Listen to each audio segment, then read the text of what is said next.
To beg a question means to assume the conclusion of an argument, a type of circular reasoning. This is an informal fallacy, in which an arguer includes the conclusion to be proven within a premise of the argument, often in an indirect way such that its presence within a premise is hidden or at least not easily apparent. The term, begging the question, as this is usually phrased, originated in the 16th century as a mistranslation of the Latin petitia principii, which actually translates as assuming the initial point.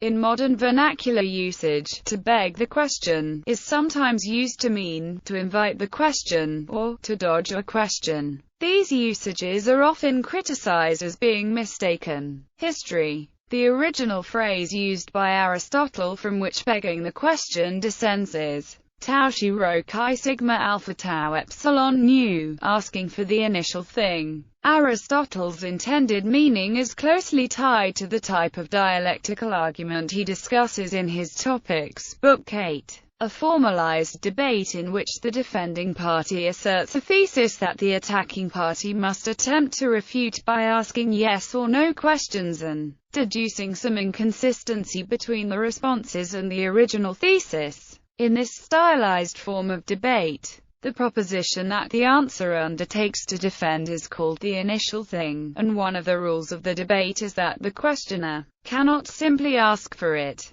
Aristotle discusses this in Sophistical Refutations and in Prior Analytics Book 2. The stylized dialectical exchanges Aristotle discusses in the Topics included rules for scoring the debate, and one important issue was precisely the matter of asking for the initial thing, which included not just making the actual thesis adopted by the answer into a question, but also making a question out of a sentence that was too close to that thesis. The term was translated into English from Latin in the 16th century. The Latin version, petitia principii, asking for the starting point, can be interpreted in different ways. Petitia, in the post-classical context in which the phrase arose, means assuming or postulating, but in the older classical sense means petition, request or beseeching. Principii, genitive of principium, means beginning, basis or premise. Literally, petitia principii means assuming the premise, or assuming the original point. The Latin phrase comes from the Greek tau nu rho chi alpha tau epsilon sigma theta alpha iota in Aristotle's Prior Analytics 2xvi 64b 28-65a 26.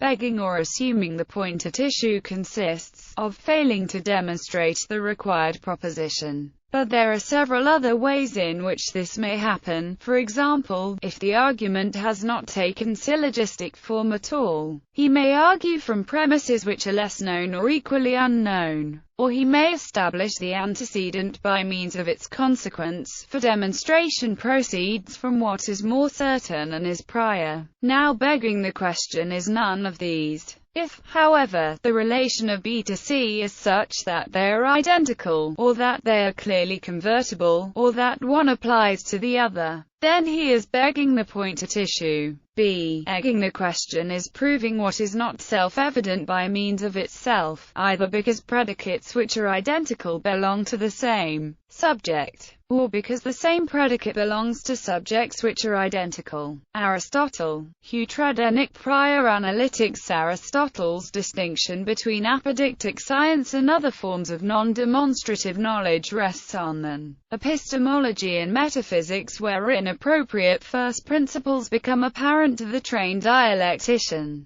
Aristotle's advice in S.E. 27 for resolving fallacies of begging the question is brief. If one realizes that one is being asked to concede the original point, one should refuse to do so, even if the point being asked is a reputable belief. On the other hand, if one fails to realize that one has conceded the point at issue and the questioner uses the concession to produce the apparent refutation, then one should turn the tables on the sophistical opponent by oneself pointing out the fallacy committed. In dialectical exchange, it is a worse mistake to be caught asking for the original point than to have inadvertently granted such a request. The answerer in such a position has failed to detect when different utterances mean the same thing. The questioner, if he did not realize he was asking the original point, has committed the same error. But if he has knowingly asked for the original point, then he reveals himself to be ontologically confused. He has mistaken what is non-self-explanatory to be something self-explanatory. In pointing this out to the false reasoner, one is not just pointing out a tactical psychological misjudgment by the questioner. It is not simply that the questioner falsely thought that the original point, if placed under the guise of a semantic equivalent, or a logical equivalent, or a covering universal, or divided up into exhaustive parts, would be more persuasive to the answerer. Rather, the questioner falsely thought that a non-self-explanatory fact about the world was an explanatory first principle. For Aristotle, that certain facts are self-explanatory while others are not is not a reflection solely of the cognitive abilities of humans.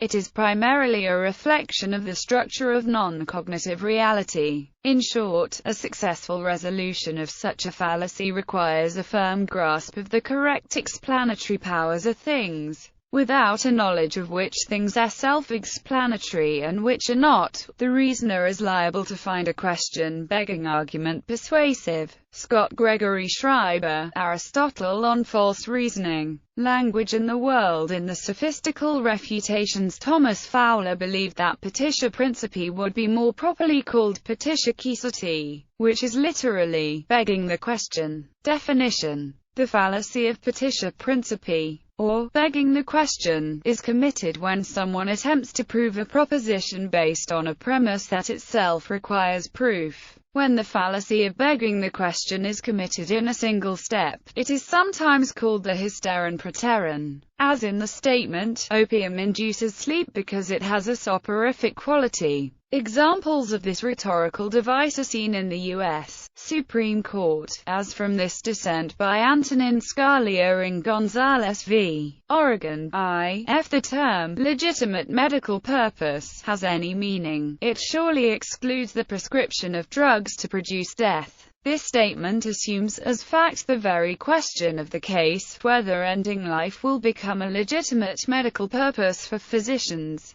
Such fallacies may not be immediately obvious, obscured by synonyms or synonymous phrases. One way to beg the question is to make a statement first in concrete terms, then in abstract ones, or vice versa. Another is to bring forth a proposition expressed in words of Saxon origin, and give as a reason for it the very same proposition stated in words of Norman origin, as in this example. To allow every man an unbounded freedom of speech must always be, on the whole, advantageous to the state, for it is highly conducive to the interests of the community that each individual should enjoy liberty perfectly unlimited of expressing his sentiments. When the fallacy of begging the question is committed in more than one step, some authors consider it circulus in probando or reasoning in a circle. However, there is no fallacy if the missing premise is acknowledged, and if not, there is no circle. Begging the question can also refer to an argument in which the unstated premise is essential to, but not identical with the conclusion, or is controversial or questionable for the same reasons that typically might lead someone to question the conclusion.